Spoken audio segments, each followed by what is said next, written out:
Yeah, it's CC, CEO. Wanna change your life? Come see me, yo. I'ma teach you how to build up wealth for your family, not just for yourself. I'm a bestseller, a house flipper, a businesswoman, a go-getter, a big investor, a goal builder. I can teach you to get richer like millions, baby. You really about to fill your savings. You about to have multiple streams to pass your children, baby. Let me teach you to get your credit on track in the long run. You'll make it all back at Catalyst and watch it all psychology black on firm, but we ain't all black on too.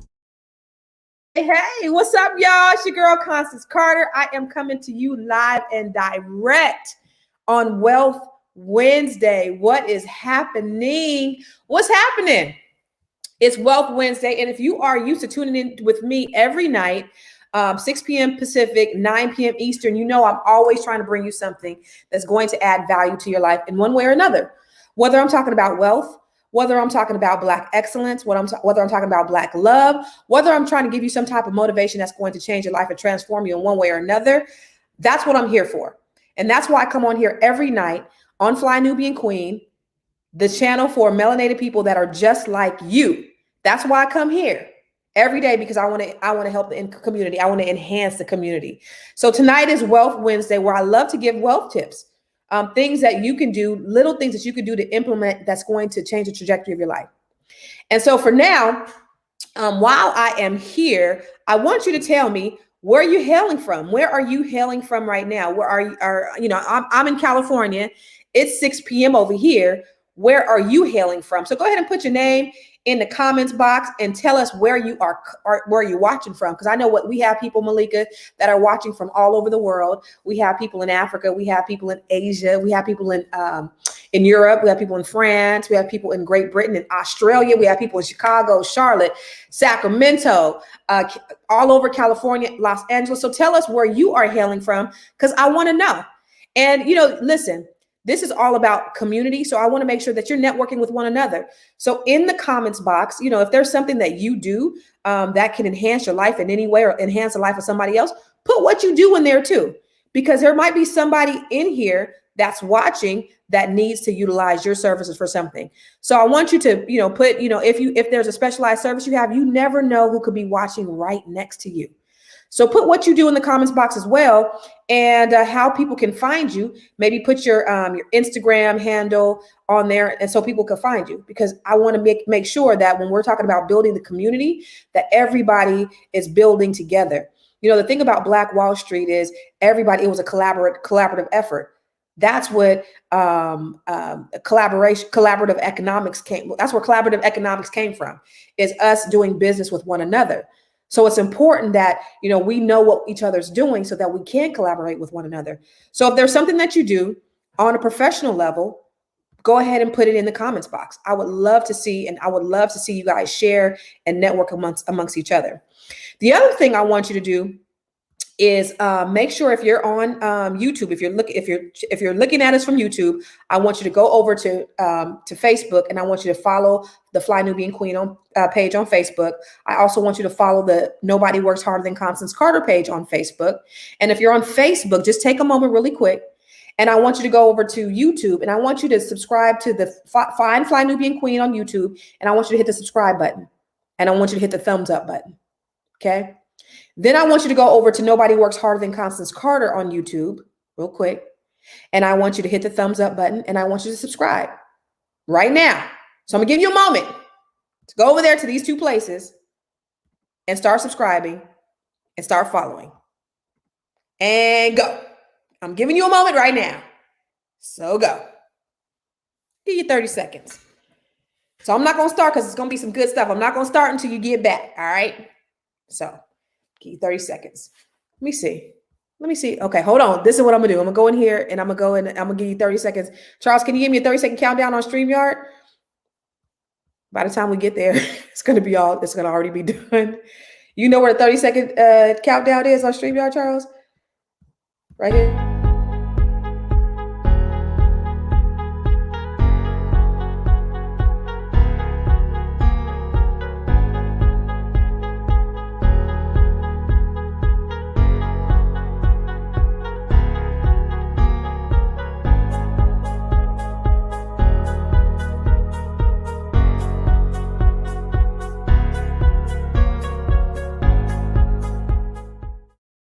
There we go.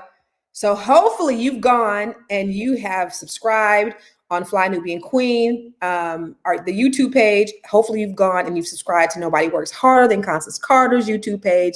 Hopefully you've gone on Facebook and you've subscribed there as well. Gave you 30 seconds to do it. So hopefully you've done it. All right. So I want to make sure that we're networking and we're practicing collective economics here as well. So if there's something that you got, something that you like, something that you have some kind of talent, I want to make sure that you're putting it in the comments box. All right. So let's get it cracking, because I do want to talk about something that I think is very important. I want to talk about the 11 myths that we often have in our community, myths and mistakes, financial myths and mistakes that we often have in our community.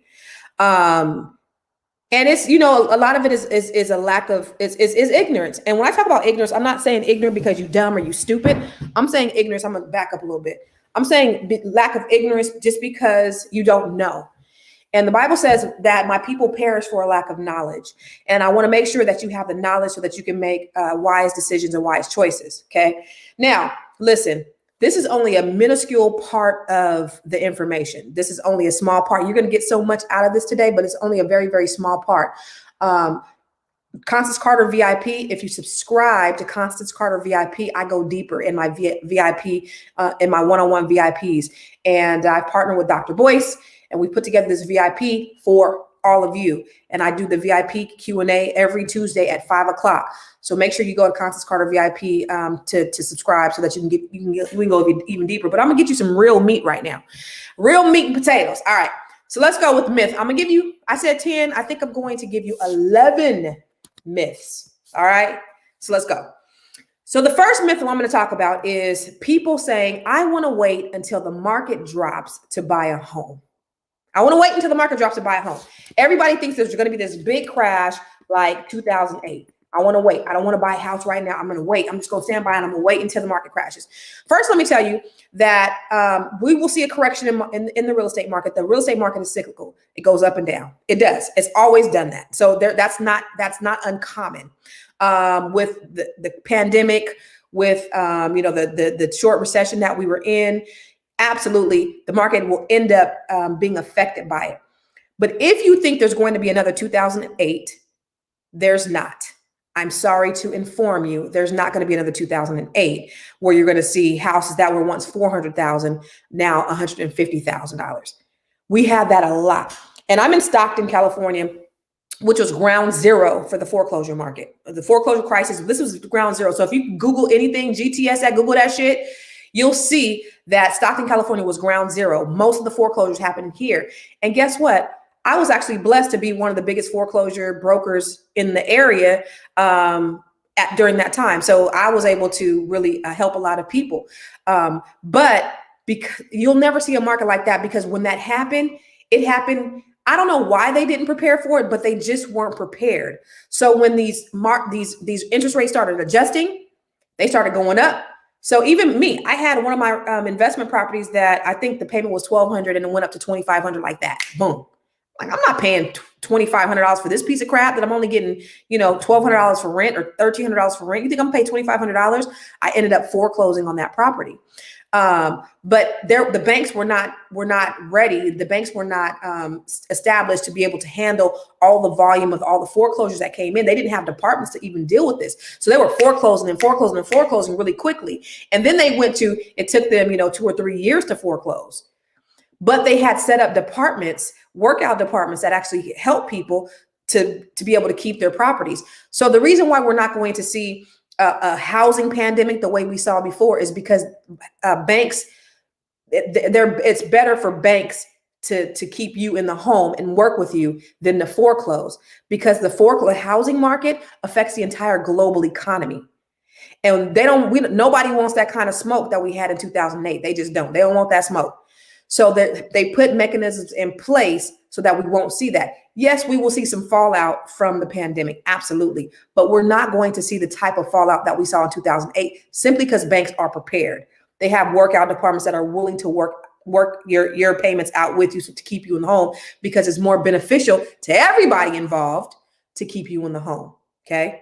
So you're not going to see the market drop. Second thing is, don't buy when the market drops. So even if it does, even if it does go down, so say that there's a house that was 400,000, now it's 350, but the interest rates went up. So right now the interest rates are like 2%, 1.875, 2%, 2.5%.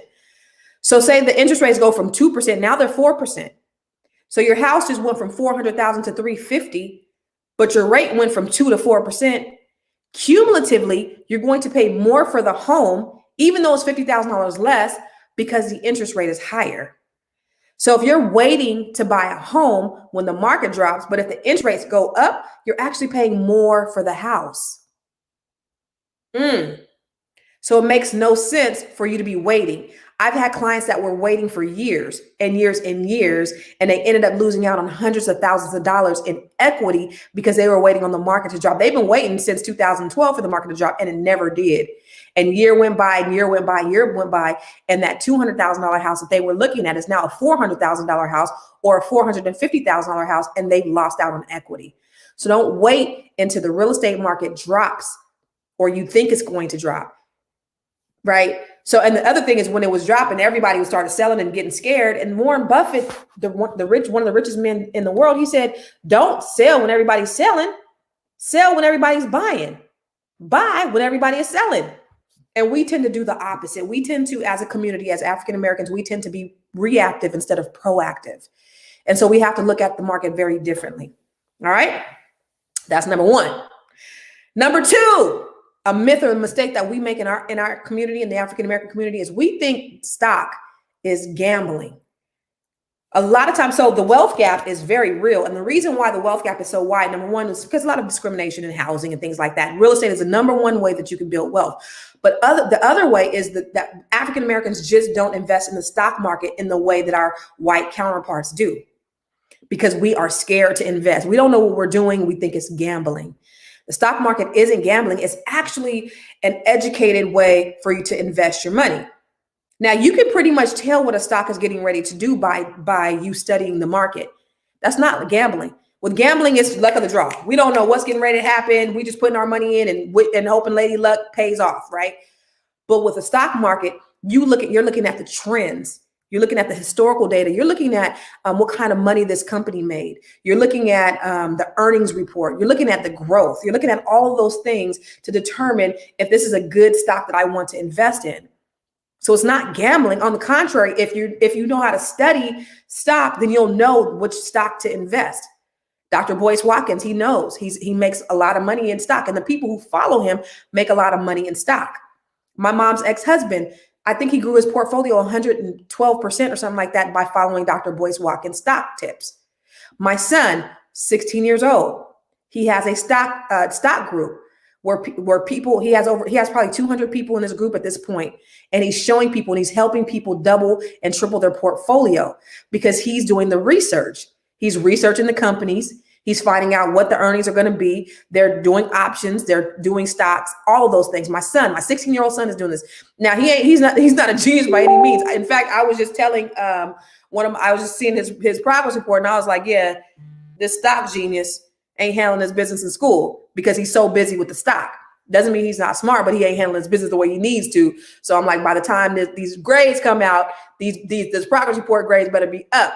But he's so enthralled in the stock market and he's so good at it that he ended up making $14,000 last month. He ended up making $26,000 over the last 4 months in stock, and he's helping other people do the same. So investing in stock is not gambling. It is educated. It's an educated investment. So if you know what you're doing, or you're at least following people who know what they're doing, that they're well educated on it, then you can make money. Okay. So Black people, please begin investing in the stock market. It will pay off. It is a long-term investment. It is a risk. You may gain, you may lose, but be willing to put it in for the long haul. Number three, I've heard some people say buying a home is a liability and it's not an asset. Au contraire, mon frère. It is not a liability. It's actually an asset, especially when it's an appreciating asset. So they say, well, when you have a home and you live in it, then, it's not really an asset. Well, it is, because you have what's called equity. And when you sell your home, you have equity. right? So if you didn't have a home and if you were renting, you would not have equity. And people are like, well, I don't really own this home anyway. The bank owns a home. You own the equity until you actually finish paying it off. So there's absolutely benefits to owning a home. Real estate is the number one way that you could build wealth. 90% of wealth in this country has been generated through real estate. 80% of wealth in this country is passed intergenerationally. And so the people who have the wealth are the people who a lot of people who invested early on and passed the wealth to their kids. It is a sin before God if you leave this earth and you have no inheritance to leave to your children. Because the Bible says that a wise man leaves an inheritance for his children and his children's children. Okay? So make sure that you are investing in real estate because it is an asset. It is not a liability. 4, I've actually heard Black people saying that credit discriminates against Black people. Now, I don't know what that means. How does credit discriminate against Black people? I have no idea, but I've heard that credit somehow discriminates against Black people. Now, credit cannot. That's one of the things that is non-discriminatory. See, back in the days, let me see if I can find one of my books. I have a best-selling book about credit. It's called Keeping Score, What You Need to Know to Make Your Credit Score Grow. I'll be right back. Let me go grab it.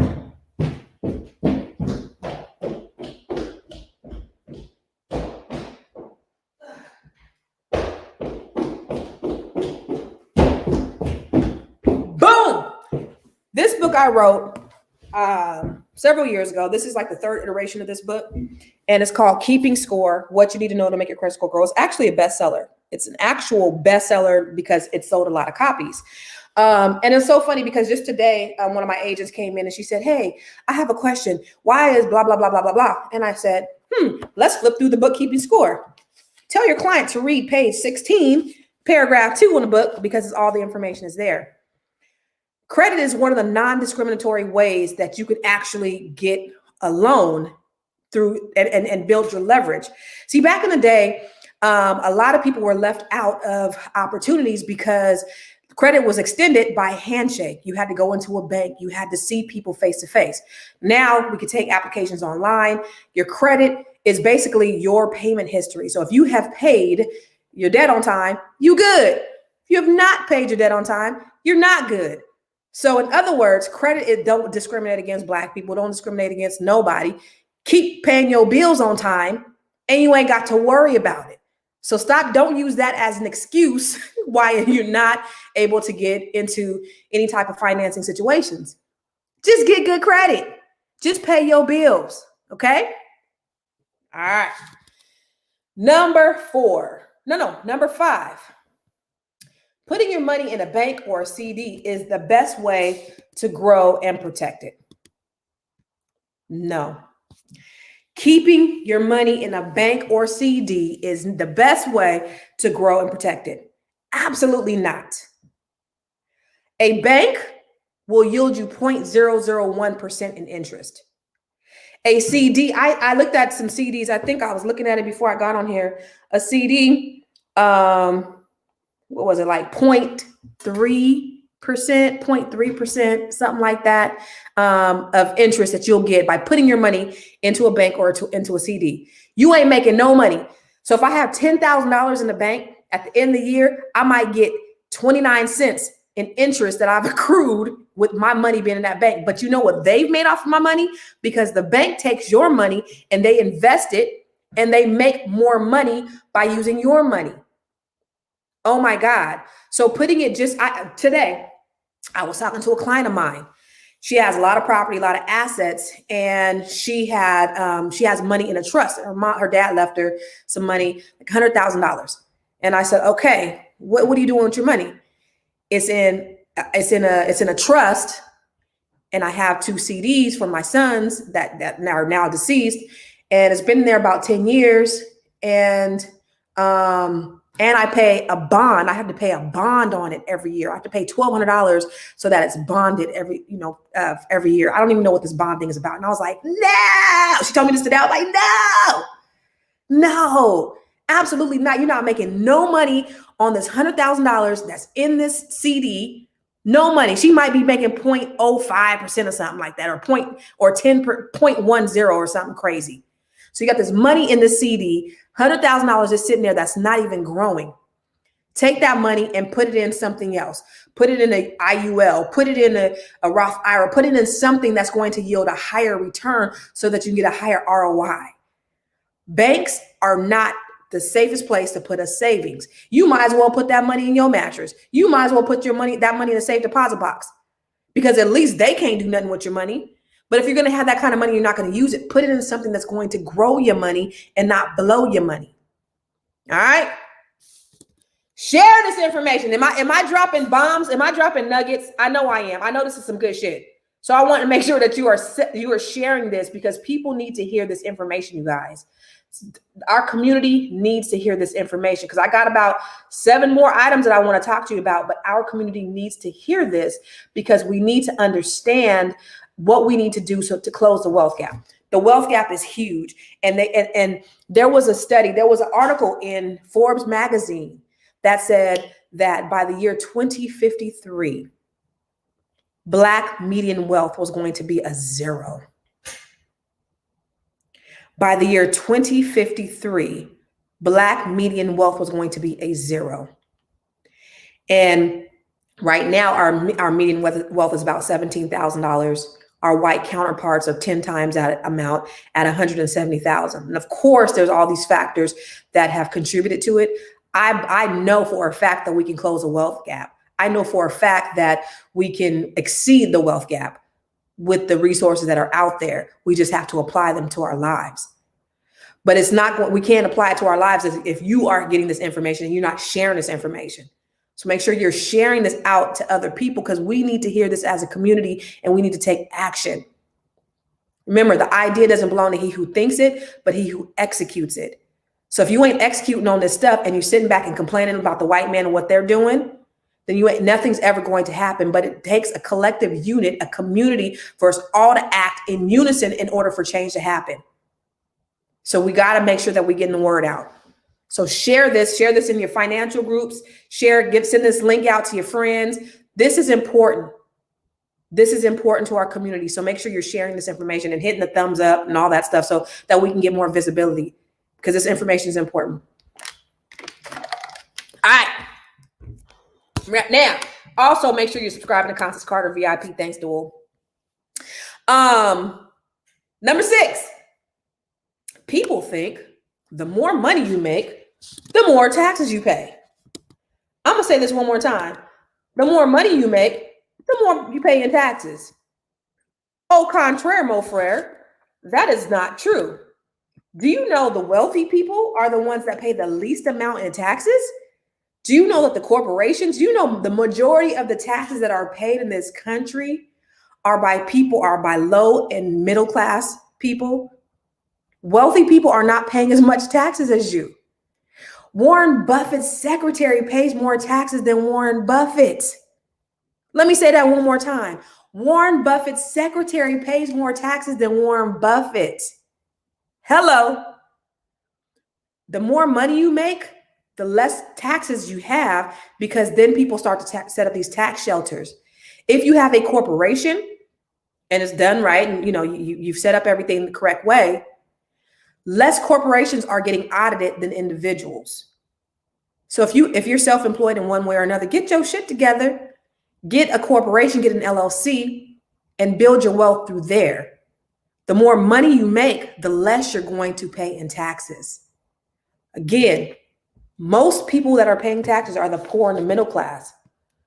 They got the game all twisted, but this system is not set up for you to win. It's set up for them. It's set up for them to win. Why would they pay the most in taxes? And they taxing your ass to the hilt. A lot of the wealthy people, the only thing that they're paying in taxes is the minimum amount required by law, which is in some states $800, which is the amount that it takes to own their corporation or their LLC, because they have all these other tax shelters in place. So think about that as you start to grow and build your businesses. All right. Number 7, you think because you have an LLC You can start owning homes and buying the whole block. I got an LLC. I'm about to buy the block. I ain't got no money. I ain't got no credit, but I'm gonna get an LLC and I'm gonna just start buying houses in my LLC's name. That's not how it works. You don't get an LLC and magically now you got credit and you got income. They're gonna be like, yeah, well, you got an LLC. We're just gonna get an LLC some money.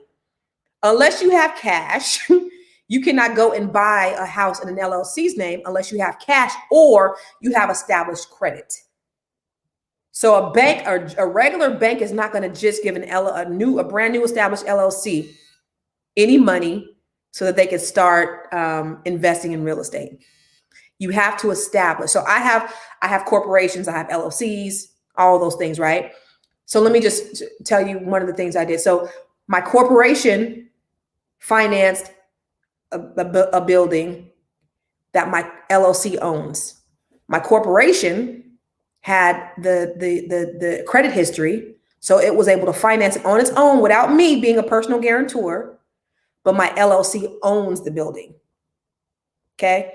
But you have to have established credit. So just because you got your LLC don't mean you're about to start buying a block. Now, you can buy a property and then put it in the LLC's name, but just because you have an LLC don't mean you're about to come in and just start wrecking shop because they're not going to give you money because you're an LLC now. All right, Black folks, let's get it right. A lot of us want to do stuff the easy way and not the hard way. A lot of us think that we can start flipping houses with no money down. There's programs out there that says that you can start flipping houses with no money down. You got to pay $50,000 for these programs to tell you that they have lenders that are available that will give you money, but you got to pay $50,000 for them to tell you that they got these lenders that are available that's going to give you this money. And really, at the end of the day, what you're doing is bird dogging and going and finding the deals, and they're gonna have so many fees and interest that they're going to that you're not going to end up really making any money anyway. You're gonna get the experience, but you ain't gonna make no money. You're not gonna make enough money to start flipping another house. So listen, you got to have some skin in the game. What I would suggest is you start, maybe with your first house, maybe you stay in, if you don't have any money, get a house, maybe get some down payment assistance, stay in a house for a little bit, let the equity grow, sell it, pull the cash out, buy another one, start flipping. I would suggest that. I would not suggest you buying a program for $50,000 that's telling you that you can flip houses with no money down. People end up getting ripped off, and there's a lot of programs out there that are coming into our communities because we just want to make money, and they're telling us that we can flip houses with no money down. Number 9, I filed bankruptcy and I could never own a home again. Oh no, I filed bankruptcy and I could never buy a home. I can never get credit. My credit is shot. My credit is ruined. It's over. I'm never going to be able to get anything again. That's not true. For me, bankruptcy was the best thing that ever happened in my life. I had all of this debt. I was surrounded in debt. And how I look at bankruptcy is if it takes you longer than 2 years to pay off all this debt, go on and file bankruptcy. Because when you file bankruptcy, the debt is over immediately. They immediately have to stop collecting, and you're done. You're not responsible for it. And you could start back. Actually, you could purchase a property a day after bankruptcy if you have a little money saved. But if not, you wait 2 years and you could purchase a property. You know how fast 2 years goes by? So 2 years, you could purchase another property after bankruptcy. So absolutely, you reestablish your credit. You don't get back in the same trouble again. And then you go from there. So don't even worry about the bankruptcy. If you file bankruptcy, it's all good. The city of Stockton, where I live right now, filed bankruptcy. The former president of the United States filed bankruptcy. Look at it as a business decision, reestablish yourself, and move on. All right. All right, number 10. If you got cash, I got cash. I got $50,000. So now I know I could buy a house and I can get a deep discount for a house.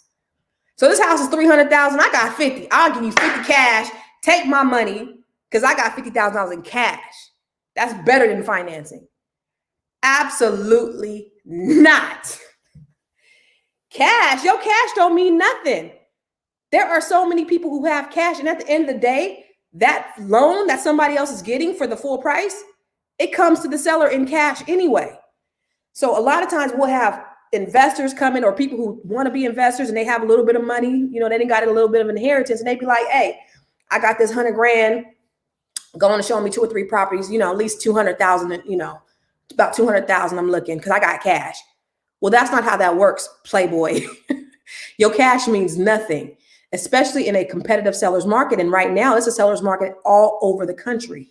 There's more demand than there is supply. So why am I going, just because you can close in 2 weeks or 5 days, why don't I just wait 30 and make the full amount of money? So your cash can only get you so far. So don't get out there in the market and thinking that you have an advantage because you have cash. Where I'm at, there are so many Silicon Valley millennials that have cash. It ain't even funny. They coming out here and putting these old people to shame. So your cash means nothing. So if you're going to come and you're going to start looking for houses anywhere in this country, you better be ready to make a full price offer. Do not make this mistake. Okay.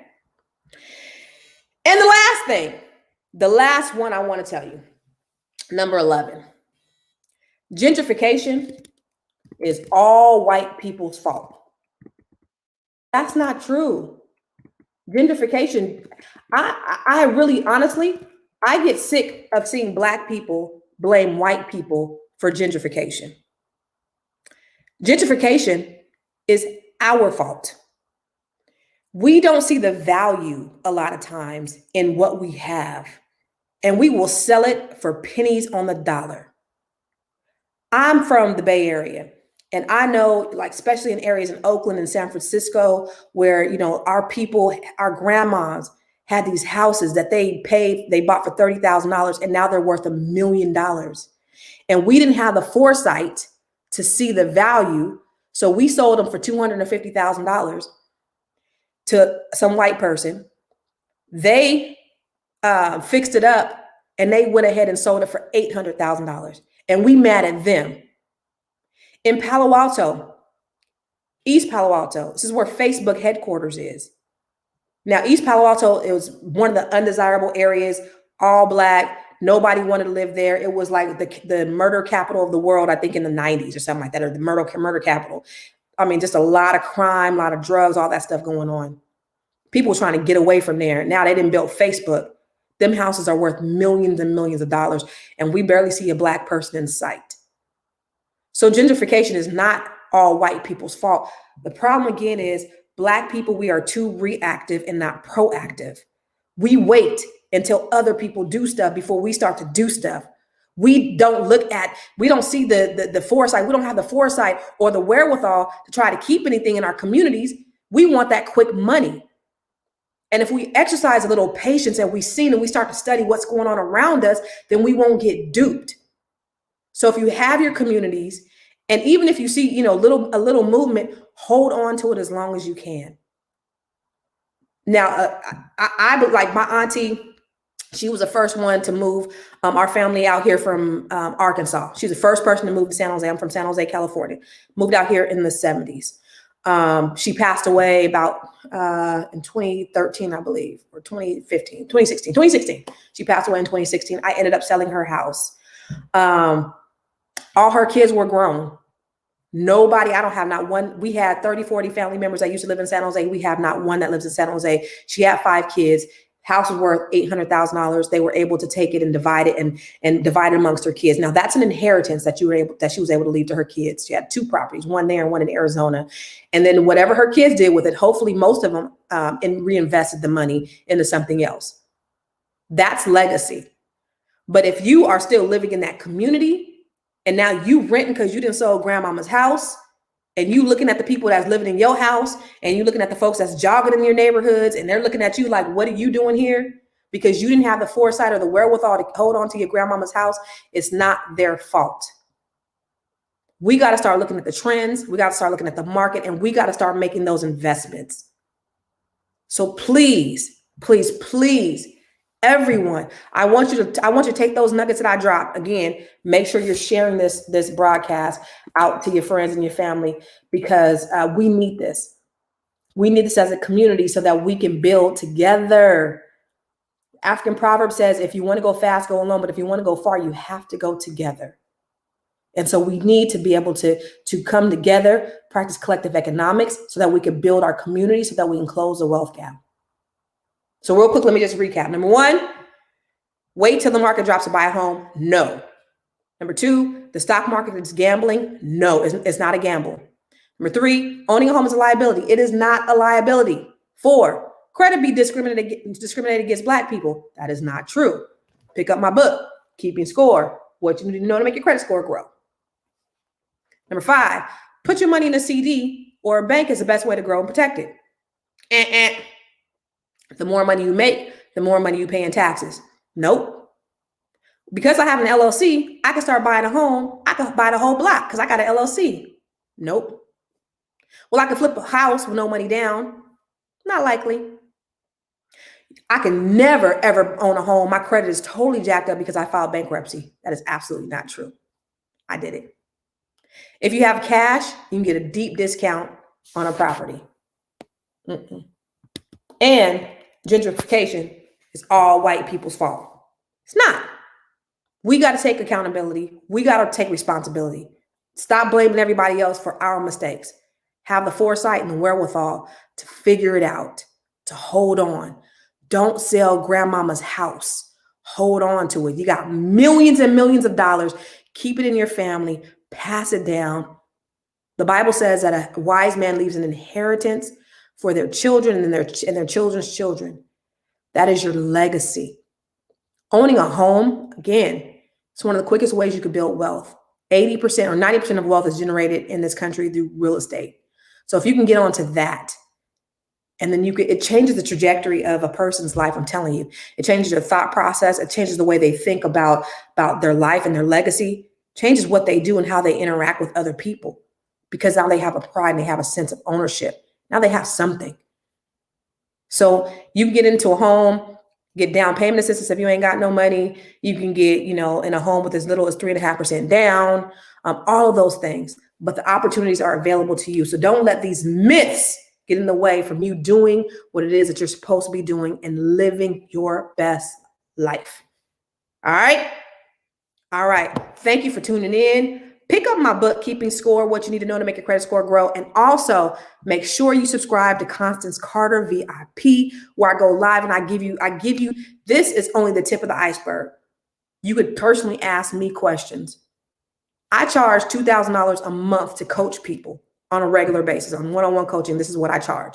But I'm doing this VIP, this Constance Carter VIP for you, and with Dr. Boyce Watkins, but for you, so that we can give you all the information that you need, so that we can close a wealth gap and you can start building wealth. So thank you so much for listening. And I will be back tomorrow, same time, same back channel. Peace. Yeah, it's CC, CEO. Wanna change your life? Come see me, yo. I'ma teach you how to build up wealth for your family, not just for yourself. I'm a bestseller, a house flipper, a businesswoman, a go-getter, a big investor, a goal builder that can teach you to get richer like millions, baby. You really about to fill your savings. You about to have multiple streams to pass your children, baby. Let me teach you to get your credit on track in the long run. You'll make it all back at Catalyst and watch it all psychology black on